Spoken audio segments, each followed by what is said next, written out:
covering the River Valley and Northwest Arkansas. You're watching 4029. Live, local, late breaking. This is 4029 News Sunrise.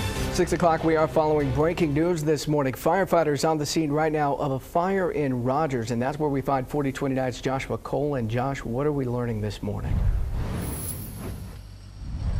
Well, we're just off of West Dykes Avenue here in Rogers. Fire crews have been working this morning with this wood product shop here behind us. So with us this morning, I have Captain Dennis Thurman with the Rogers Fire Department. Can you tell us a little bit about what you guys are doing now at this point? Sure, absolutely. So right now we're in the process of working on a second alarm fire. We've called the situation under control, so now we're to that overhaul, looking for hot spots and just really trying to finalize this thing here before we all break down and head back to our stations. Now, when we first got here, there were some pretty big flames. Obviously, it's a wood product shop. Is that something that's tougher to battle, especially when it's been a little bit drier? Sure, absolutely. You know, when you go into a warehouse type of situation like this, that's exactly what it is, a warehouse full of small and medium dimensional lumber, the glue products, you know, the varnishes and the things like that typically would go with a cabinet shop. Again, so we kind of walk into this building, you know, a big aluminum sided building full of, you know, wood products. So it's just like a kind of a tinderbox, if you will. So yeah, we kind of get behind the curve on these. These aren't your typical residential, you know, residential furnishings and things like that, building fire for us. And at this point, is everybody safe? Do you all know a cause at this time, or you're going to continue to investigate? Sure. No cause at this point. We will have our investigators on scene shortly to start that process. As far as injuries, no public injuries, no fire service injuries to report at this point.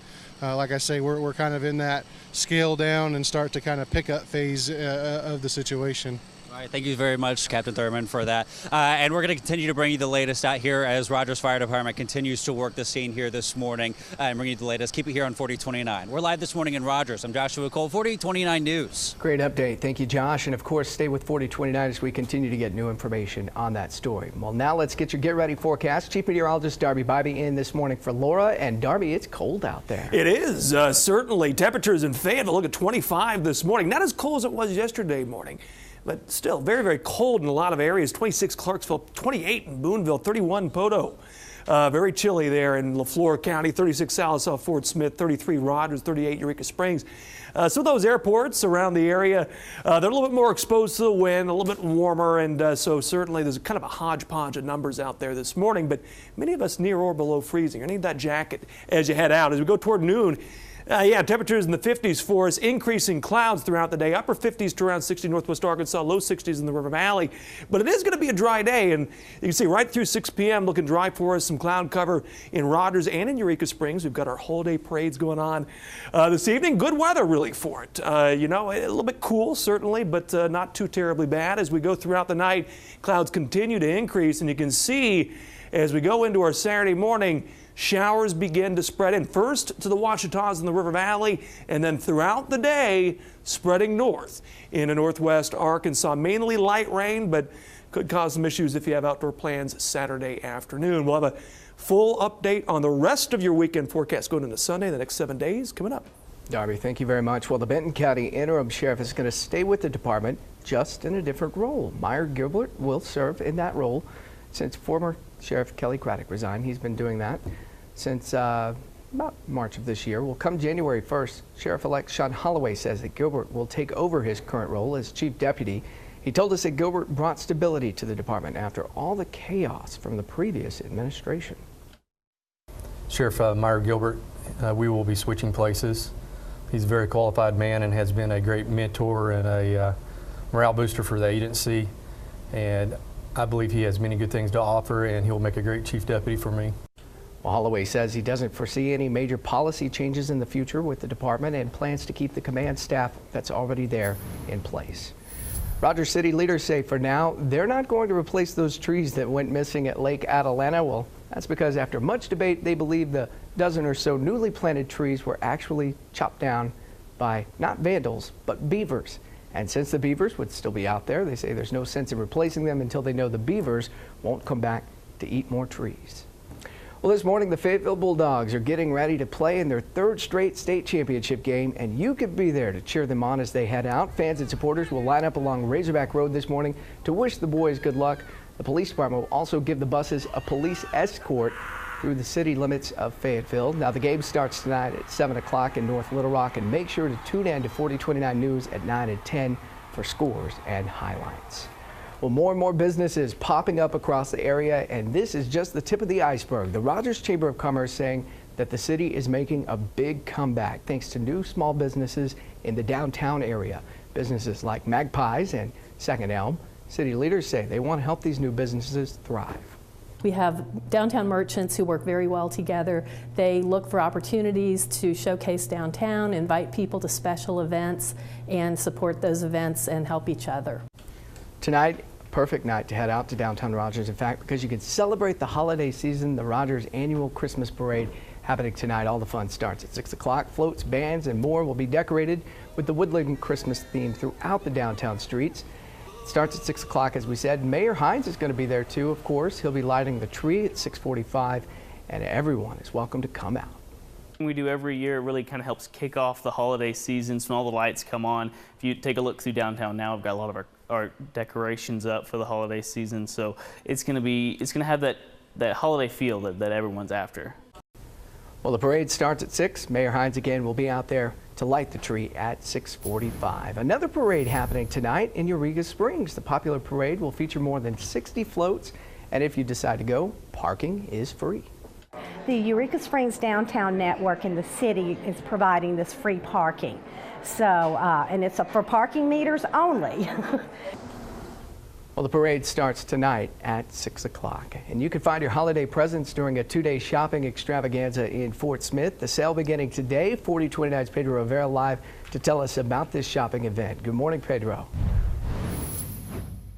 Yeah, good morning, Daniel. We're here at the first It's Christmas in the City happening here at the Ben Guerin Event Center in Fort Smith today and tomorrow. They open their doors today at noon and continue till 8 o'clock tonight. Now, we're here with one of the organizers here. This is Tasha Cole. We have some really great stuff we've been checking out here all day. Mark the occasion vendors. And tell me a little bit about some of the stuff people can expect to find here.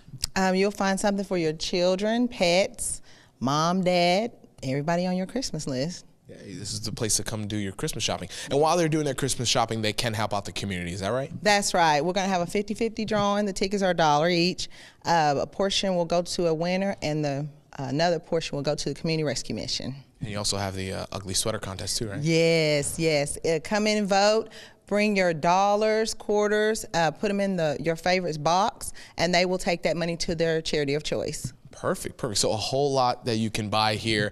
Now, if there's anyone at home right now who's watching this and they're kind of on the fence, they're like, should I go, should I not go? Why should people come here? Tell us why. Give us your pitch. Why should people come to this event? Who doesn't like to shop and eat? And who doesn't love Christmas music? And Santa will be here tomorrow. Santa Claus, shopping, food, I mean, that's words to me. That hits my heart. So make sure you come out here. They're going to be here today and tomorrow at the Ben Guerin Events Building in Fort Smith. They open their doors today again from noon to 8 o'clock tonight. So come out. It's going to be a great time, and there's sure to be everything here for people to find. Live in Fort Smith, Pedro Rivera, 4029 News. Pedro, thank you very much. The sale continues tomorrow from 10 in the morning until 7 o'clock at night. 6:08 now on this Friday. 4029's Darby Bobby watching the roads, and he has your Get Ready traffic. Good morning, Darby. Hey, good morning, and so far so good in the traffic realm. You can see northwest Arkansas looking pretty good. Again, the weather not having any impact on the roads this morning. Maybe on the feel of the air as you walk out this morning. It is kind of chilly, but otherwise not too bad. You can see I-49 from Rogers, Bentonville, Bella Vista through Lowell, Springdale, right through Johnson and Fayetteville, looking very good, and out towards Decatur, Siloam Springs, Gravette, War Eagle towards Eureka Springs. Our highway is looking good, and you can see across the River Valley looking very good as well along I-40, I-540. So far, so good out towards Boonville, Greenwood, Ozark, toward the Sallisaw area.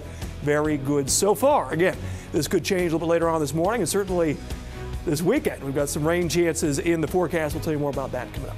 Thank you very much, Darby. Well, lane closures could slow you down on your drive along Highway 412 over the next few days. Crews are going to be working on the eastbound lanes near Johnson Road. Closures will last from 6 a.m. to 6 p.m. today, Saturday, and Monday. And if weather is bad, those closures could stretch even longer.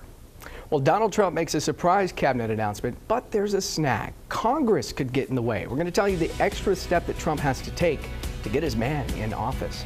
First, though, a live look outside in downtown Fort Smith on your Friday morning, 6:10, and you're watching 4029 News Sunrise. In this morning's GMA First Look, Philadelphia police, the FBI, and the Bureau of Explosives are searching for this man, a person of interest who dropped off a package they say contained a homemade explosive device that left a man with serious injuries. This person did, in fact, drop this parcel at that location. In this newly released surveillance video, believed to be related to the package bombing incident last week, you can see the man put something on the doorstep and then casually walk down the street for several blocks. Police describe the man as possibly Asian, late teens to early 30s, wearing a lumberjack Elmer Fudd-style hat with the ear flaps down and a baseball hat underneath. Police have not yet found a motive, but say the package was addressed to 60-year-old Jim Alden. In this photo from his hospital bed, you can see injuries from the shrapnel on his face, chest, and arms. With your GMA First Look, I'm Lindsay Davis.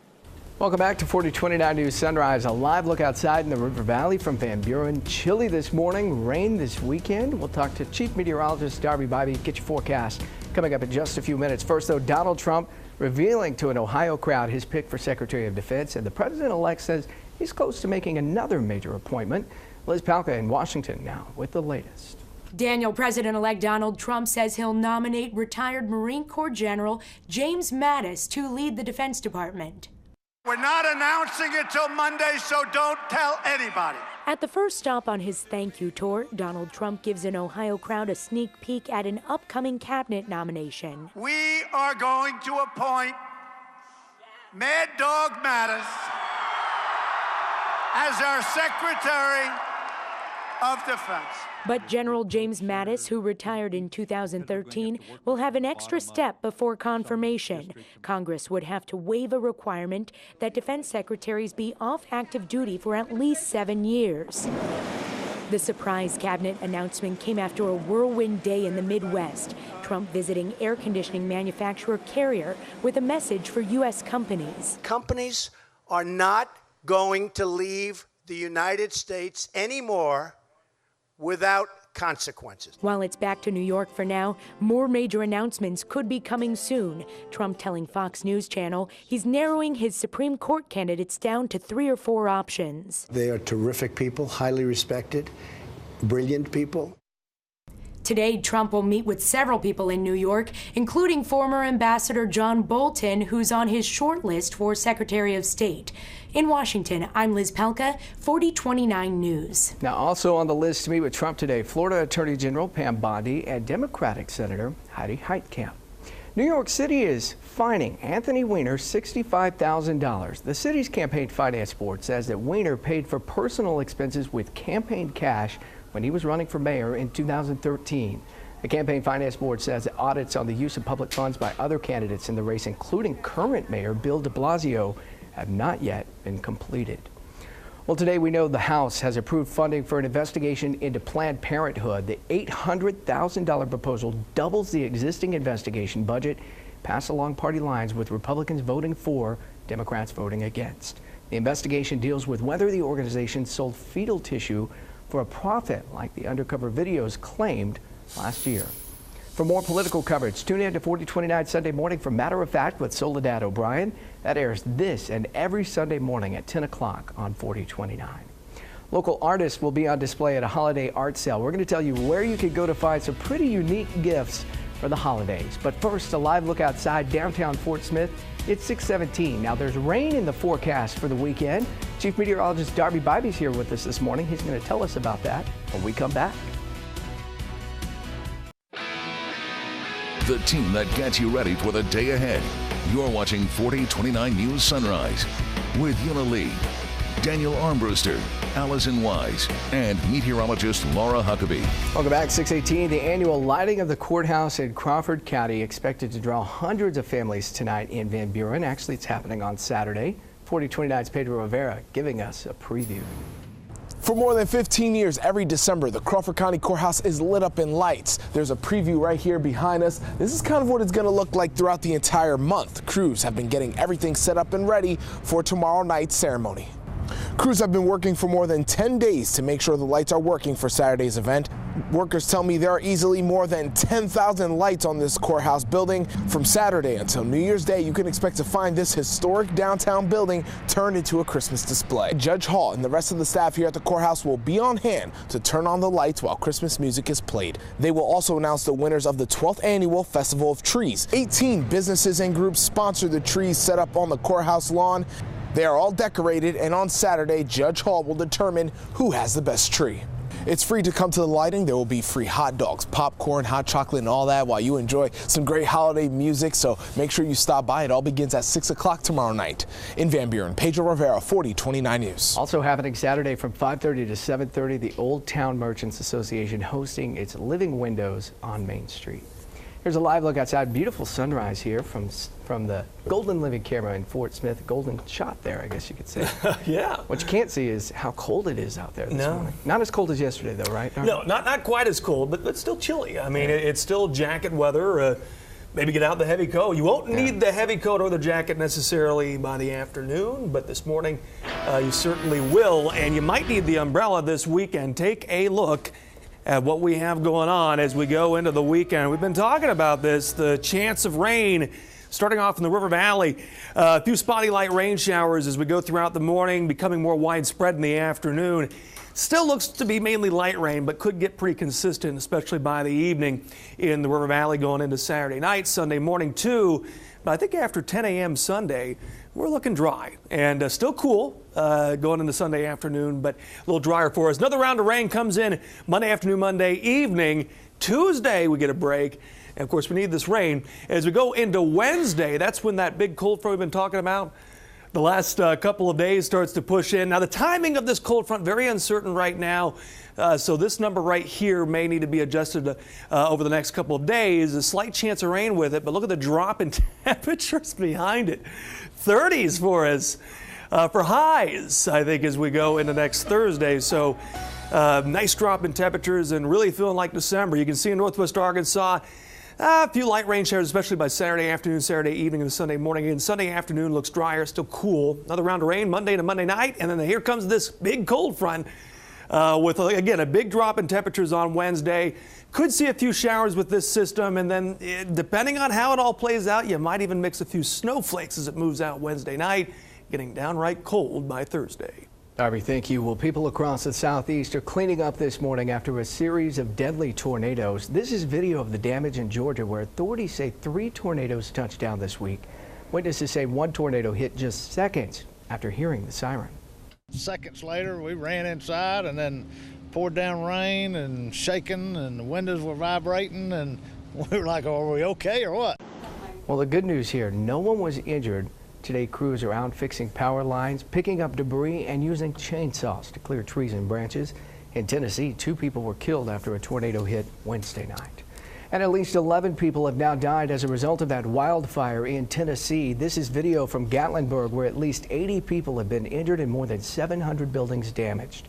Authorities say the rain has helped dampen the wildfires, but say months of drought could cause them to rekindle. Today, investigators are searching for possible arson suspects in the wildfire. Well, here in Arkansas, forestry officials say wildfires like the one in Tennessee could happen here. According to the National Weather Service, parts of our area are currently under a severe drought. Forestry officials say while a massive wildfire would require perfect conditions like drought, low humidity, and very high winds, it's unlikely but possible. Could it? Yes, it could in Arkansas, but it'd be very, very unusual. In 2015, I think we had just under 160,000 acres of controlled burns in Arkansas, and that is a great thing. Forest thinning so that the forest isn't so dense is a great thing as far as preventing wildfire. By the way, we want to let you know today all of northwest Arkansas and part of the River Valley is under moderate wildfire danger. All right, let's switch gears now. You have to take a look at this, a 112-pound catfish caught by a guy in North Carolina, and he's got the proof, as you can see there. The man barely able to wrap his arms around the fish. Now, his name Ryan Brewington He had no idea what he hooked when the fish hit the line there. In fact, he wasn't even sure he was going to be able to reel it in. And I was expecting him to snap the line. He took all the string out 2 times, and I thought I was going to lose him. Well, somehow the line held on. Brewington battled for about 30 minutes to reel in the big cat. And there, at 112 pounds, he's only 5 pounds away from the state record. Still, though, the biggest fish for Brewington. Feel pretty good about it. I wish it was a little bit bigger so I could have beat it, of course, but I'm happy with the catch. I bet he is. Well, Brewington said he actually released the fish back into the river. That means you might have a chance to catch it too if you want to go on out there. It's quite a drive, though. Well, this weekend, come and see what local artists have for display at the Holiday Art Sale. 4029's Joshua Cole going to tell us more about that. It's the longest running holiday sale here in Northwest Arkansas and perfect for you to find some great gifts for the holidays. The Holiday Art Sale kicks off tonight at Gallery 454 on Center Street in Fayetteville. Tonight's open will be a reception with the artists starting at 7 o'clock until 9. Local artists will have jewelry, paintings, ceramics, and much, much more for you to buy. This is their 16th year for the Holiday Art Sale. Of course, the holidays are the time to come together and to celebrate our community, which I think we need to do more of. And I love to make a piece of jewelry and then sell it to someone who's really happy when they walk away. And they call me later and say, oh, my sister was so happy with that. And it's a good feeling. It's a nice feeling. You have 2 more chances to come out here and see what they have for you this holiday season. They're open Saturday from 10 to 5 o'clock and Sunday from noon to 4. In Fayetteville, I'm Joshua Cole, 4029 News. And lots more going on holiday-wise. Santa Claus will make the first of several stops today at the Walmart Museum to collect Christmas wishes from both the young and the young at heart. That'll be tonight, 5 to 8. You can also deliver your letters to Santa in person on December 12th and December 23rd. So make plans with your family and friends, and remember they say to bring your camera. Well, busy Santa Claus also going to be in Springdale at the Arts Center of the Ozarks on Saturday. You're invited for a scrumptious breakfast with holiday crafts and another chance to get your picture with jolly old Saint Nick. Tickets are $5 for the adult breakfast and $15 for children participating in all of the activities. Breakfast starts at 8:30. And you can experience the magic of the 12 gardens at the Botanical Garden of the Ozarks this Saturday as they're transformed into a land of holiday cheer. As night falls, the garden will light up and activities will be available for all ages. $7 for adults on this one, $4 for children. Garden members and kids under 4 get in for free. All right, it's 6:26 now on this Friday morning at 4029's Darby Bybee watching the traffic for us this morning. Darby, how's it looking out there? Oh, pretty good. Still no traffic really to report. The weather again cooperating for us this morning. It's a little bit chilly, and you can see a lot of green on the map in northwest Arkansas, I-49 and local highways. I-540, I-40 through the River Valley looking good. And so are many of our highways in the River Valley. As we go into the weekend, again, more rain chances. We'll tell you about how cold it is out there right now and what to expect for the rest of today's forecast going on the weekend. Coming up.